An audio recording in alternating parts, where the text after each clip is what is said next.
It falls to me and thank Karen and Matt for tremendous entertainment and Thomas, you are a genius.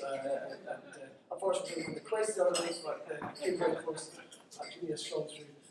But it falls to me to invite Alex Salmond, Right Honourable Alex Salmond, our former First Minister, our former party leader, but always our friend in the borders. And Alex, would you perhaps share some words with us tonight? Thank you.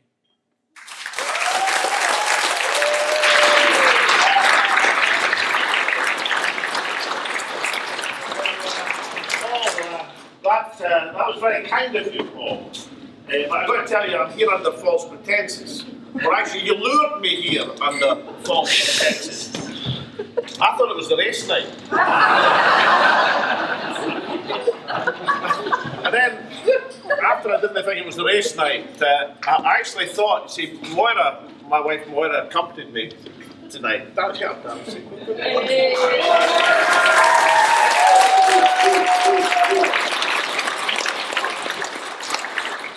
Moira doesn't go to that many political meetings. And the reason is, of course, that going home to Moira is like going to a political meeting. So I thought when Moira was accompanying me here at the Kelso, I assumed, of course, it was the wedding of my niece Karen and her intended Alec. Karen and Alec announced their engagement to be married just a few weeks ago.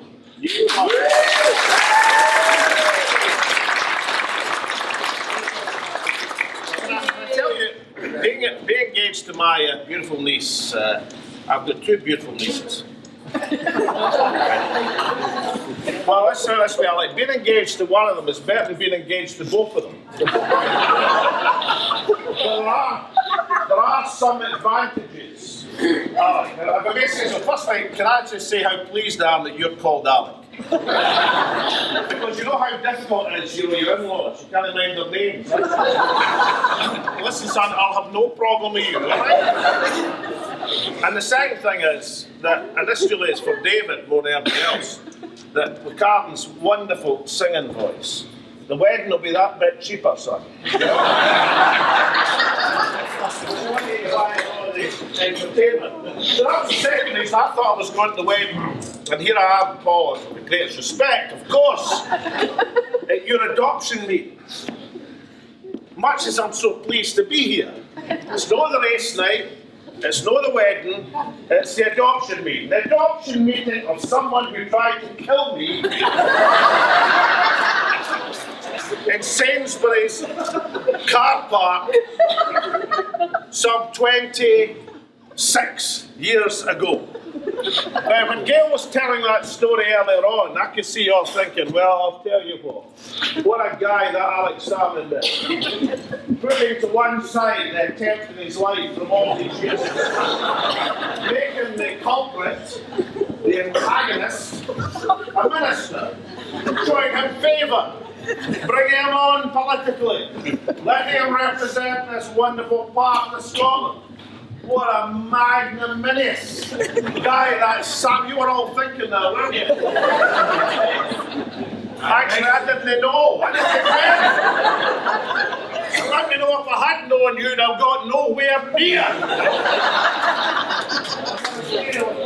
And the next thing I was lured for, I was told that I could do an outside broadcast of my radio show on LBC.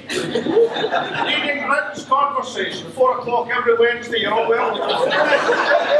I'm already here, Alec. Yes, I know. 4 and more. Now, you may wonder why I've gone from First Minister of Scotland, arranging the first democratic referendum in Scotland's history to try and become independent, to now leading Britain's Conversation. Well, it's on this day. When I got the invitation, I was over the phone, I thought they said leaving Britain's Conversation. And one more thing has puzzled me about this evening. Why were there 7 vegetarians up there? We were told there were 6 vegetarians. And you know that's stuff. He doesn't make mistakes.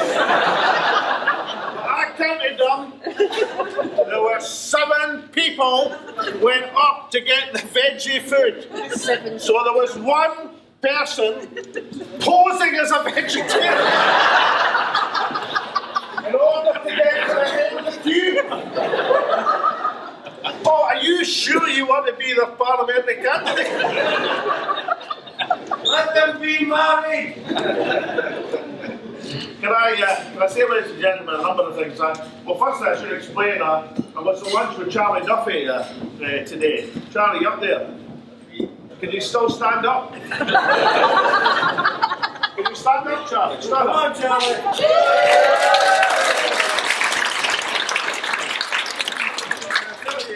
That Bentley could do it 3:30 or something. So if I know that you're recording this, and if I let a few insults or epithets or something slip out, and I just want to say I had lunch with Charlie. The worrying thing was I went off to do a speech in the Parliament, and I thought it went very well. I just hope I was speaking to the right audience. But listen, I'm delighted to be here. I'm delighted to be at the adoption meeting. I just like to say to you, Paul, that how can I say this with a great commitment and resolve that I'm right behind your campaign, as I was behind your campaign. Whee. And why was I behind your campaign, Callum? Yeah. There is a common fact that I had no choice. Another reason was I had a bet on you. That magnificent poem of this head. The one that if you do a person poem, I was absolutely magnificent.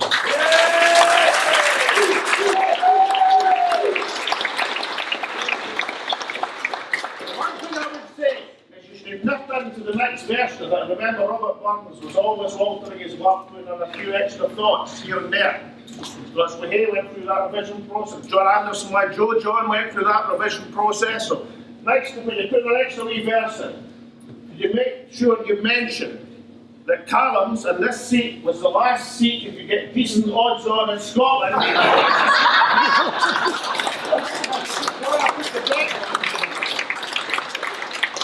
I'm delighted to say I put a bet on Paul.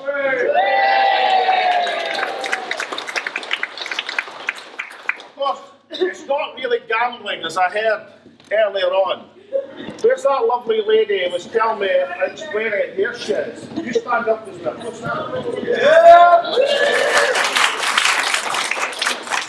was telling this lovely lady about my proclivities with the horses. She was sitting there shaking her head. She said, "Oh, I don't gamble," she said. So I pointed down to her 6 rows of raffle tickets. And I said, "What are they?" And she said, "Oh, that's not gambling," she said, "that's fundraising." So Paul, I'm fundraising for you.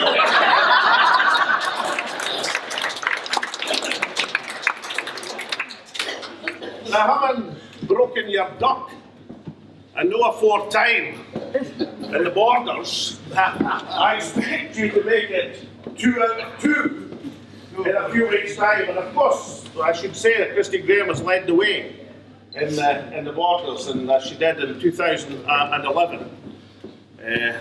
I'll tell you, I had a wee secret scheme, to make Christine presiding officer. I did, I admit it. I was going to make Christine presiding officer. Because, we had quite a narrow majority. And I was thinking to myself, how can I avoid defeats in the Parliament? And I thought, well, pick Christine in as presiding officer. What we should do. So, Christine, of course, led the way, but the seat last year was exceptional for this part of the borders, and I'm quite certain that Paul will carry that forward, as we should, because everybody in the Scottish National Party should hold their heads up as they go into this campaign in the borders. Now, what was it that John Salmond John Lamont. That's not loud enough. John Lamont. You know, I always try to wonder what John reminds me of as he sits there, when he is there. I mean, listen, I'm in the Scottish Parliament more than John, and I'm in 2 parliaments. Well, I used to think, well, he struck me like a school prefect. And then I thought, no, it's not a prefect, it's the milk monitor. In a bad year. And why on earth would the borders want to be represented by the milk monitor in a bad year? Exactly. Someone who once famously said that he would never set foot on the Gala Railway. And it would all be a big failure. And it wasn't going to the right place, that nobody would travel on it, would make a muck of it, would never be built anyway, and he would never be seen dead on that railway.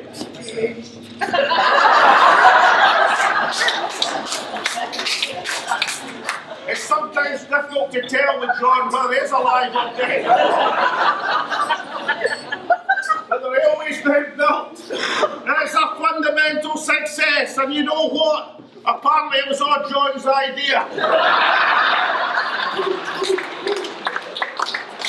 What can I say to this audience? Not only is he a fundamental success, not only should it be extended through the borders to Carlisle, and of course, the evidence will be there in terms of the huge numbers of people who are using it.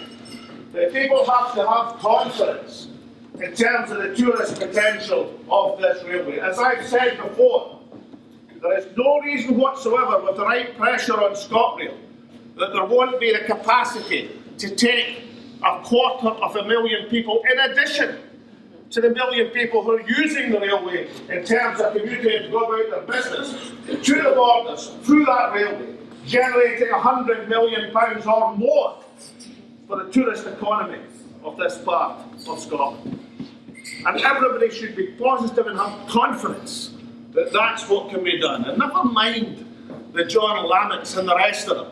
If it had been up to them, there would never have been a borders railway in the first place. I have confidence that that railway can engineer recovery in the borders and give the borders that connection with the rest of Scotland, but also provide the means by which the delights, the attractions, the extraordinary beauty of this part of Scotland can be advertised to a wider canvas.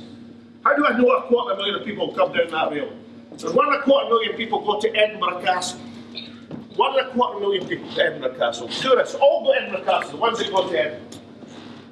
If it's offered as the extraordinary adventure it can become, if there's a platform at Waverley Station which says to people like Harry Potter, we won't mention J.K. Rowling, but Harry Potter! Harry Potter, right? You step onto this platform and you shall go on the adventure of your life to see the lights of the borders, to see the great tapestry of Scotland, to see Abbotsford, to see the great towns of the borders, to see the boroughs, to buy the magnificent products of the borders. Can I tell you, if Mrs. Salmond was on that railway and able to buy the magnificent products of this part of the country, I'd have to have a Yankee or a Heinz up to be able to afford it.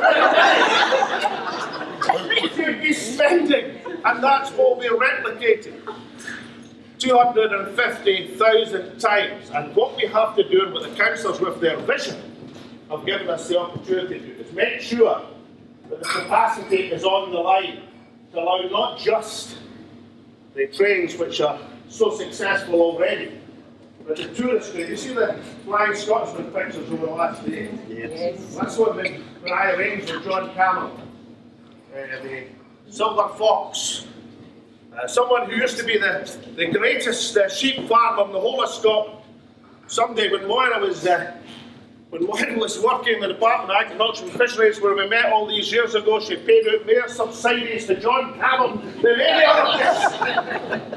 And John Cameron is the owner of the Union of South Africa, the steam train which adorns the borders line. We've got to make sure that it's not something that happens once every second Sunday. it's something that happens several times a day in order to maximise the potential of the regeneration effect, of the impact on this part of the country of having that magnificent opportunity. So have confidence in what has been achieved and look positively on what can be achieved, and never mind the John Lammets of this world. Now, what we've seen over the last few weeks, a demonstration of the difference between SNP administration and what has gone before, or what would be any of the alternatives. There they were, deadlocked in terms of Scotland's financial settlement. 3 weeks ago, the Treasury wanted to take £7 billion, £7,000 million. That's a lot of zeros over the next 10 years. Off Scotland's, a lot of railway lines, off Scotland's budget. And John Swinney and Nicola Sturgeon stood firm. 2 weeks ago it was £3.5 billion. And John Swinney and Nicola Sturgeon stood firm. Last week it was £2 billion. On Monday it was still £2 billion. And by Tuesday it was zero.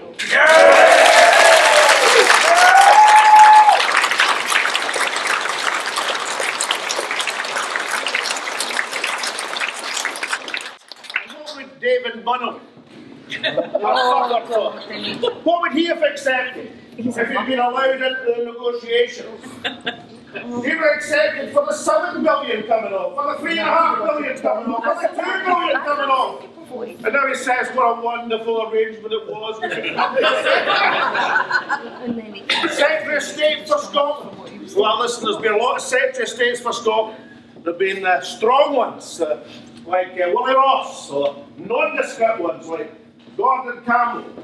But David Munro is the first Secretary of State against Scotland. Somebody who actually wanted to settle for the deduction in Scotland's finances. And John Salmond would have been exactly the same.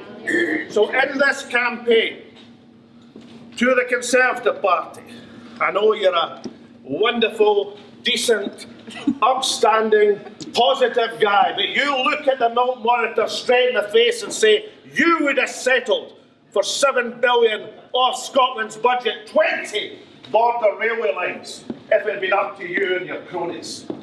So everyone in this room should be proud of the work of Nicola Sturgeon, of John Swinney and the whole ministerial team in demonstrating beyond any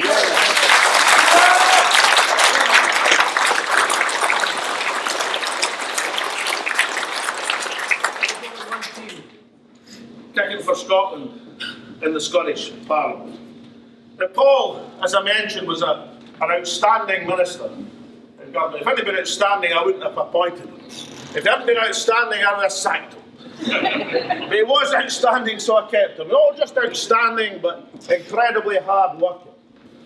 At various times, Paul was responsible for flooding. I'll rephrase that. He was responsible for a couple of years back, when there was a mini tsunami coming across the Atlantic, you remember, threatening the west coast of Scotland. And I sent Paul just after New Year to the flood control centre to monitor what was going on and to make sure, as we had to arrange the defences to be in exactly the right position to repel the wave and the high tides which were going to converge and inundate various towns in the west coast of Scotland. So I was up, as First Ministers do, when all this work is going on, I was up visiting Walker Sharpley up in the North East. So I went in because phone reception up there is just about as bad as yours down here. The UK government responsibility, of course. So I went in and I borrowed Jim Walker's phone. I phoned Paul and I says, how are things in Berwickshire, Paul? Where we thought was going to be the coalescing of the wave and the high tide, and was the greatest, and we gambled on an emergency seawall in Berwickshire to repel the water.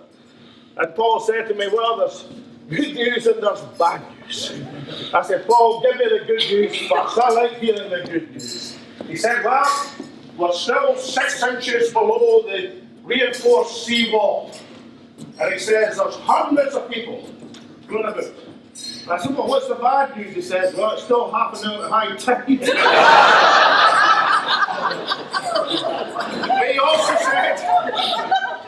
said, we've got hundreds of people, hundreds with sandbags. He says, there are houses here in Berwick who've got sandbags who didn't want them.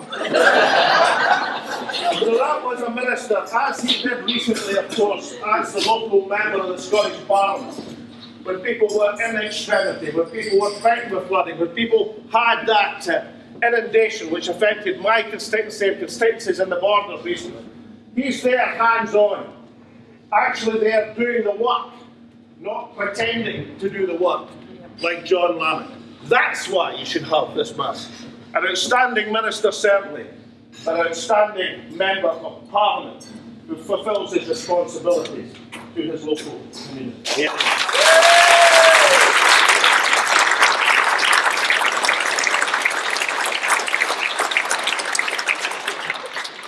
That's why I've agreed, for some reason I can't remember, after a discussion with my wee sister, I'm going to have a special signing of my book. For those very few people who don't have a copy, even fewer who don't have a signed copy, and the ones that haven't signed are worth the most. I'm going to have a special signing immediately after this speech of every single penny, apart from my initial investment. No, every single penny will go to Paul's campaign. So, give generously, buy your fourth copy. It's really important. I can do that thanks for Paul. Lastly, I want you to think about this as we move into this campaign. Many people said a few years back that it was impossible to win a majority in a proportional system like the Scottish Parliament. It couldn't be done. You can't break the system. A system which, of course, was designed by the Labour Party. We know how intelligent they are. Designed by the Labour Party to prevent the SNP ever winning a majority, because they would do something devastating, like having a referendum and allowing the people of Scotland to exercise democratic self-determination. How dreadful would that be? And, of course, we broke it in 2011. And anything a man can do, a woman can do better. So I'm sure that we've got every opportunity under Nicola Sturgeon to excel even that performance. Yeah, yeah. But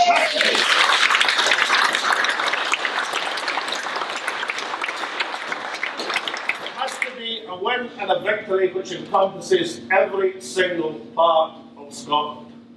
That was the strength of our victory in 2011. It's one of the reasons why we didn't quite get there in 2014. We have to touch every single part of Scotland in this campaign, and that puts a specific responsibility on this constituency. This is a key constituency where we've demonstrated in the Westminster election it can be won. But in a Scottish election, it most certainly can be won. And many, many eyes, not just in the daily replay offices, but elsewhere are going to be focused on this constituency as a key test. A long time ago in Ireland, we used to say that it was difficult, it could be Ireland's opportunity. And that's how we should look at what's going on in politics in the UK at the present moment. Look at this. The wonderful spectacle, and spectacle's the right word, of Dastardly Dave, the flashman of the Commons, lining up against Basher Boris. Somebody who has believed with absolute consistency throughout his entire political career that what's good for Boris is good for Boris. And the pair of them in a standoff. Half the Tories backing Boris, half the Tories backing David Dastard. And as they have that fight, which incidentally, as we are on the 100th anniversary of the Great War, as the continent is facing the greatest refugee crisis since the Second World War, we've got environmental challenges which can only be addressed on a European-wide basis, where we should be leading the continent into a recovery and getting ingrained in the economy. We're actually seeing the factional battle of the Conservative Party But for us, what we have to understand is there going to be some essential ingredients, whether it's this that provokes the next referendum or some other feature of politics, that we must not allow our nation to be held ransom to the factional battles of the Conservative Party south of the border. Yeah. And what we have to understand is in order to take that opportunity when it arises, a number of criteria will have to be fulfilled.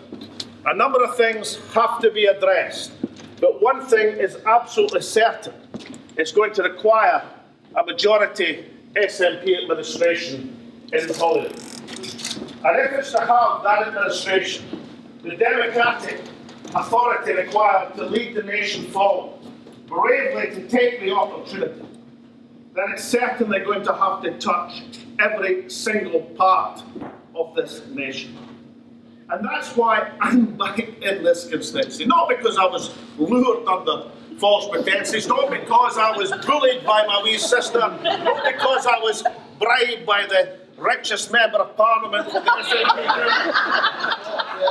Not because of any of these things. Because I understand, as the party understand, that this is a swing constituency. Not just a swing constituency between the Tories and the SNP, but the constituency that needs to be won to establish that momentum for self-determination for the country, for progressive politics, is carried from the Northern Isles to the borders. It's vitally important that Paul wins this seat, and I hope and expect he will, and I know that every single one of you will help make that possible. Thank you very much.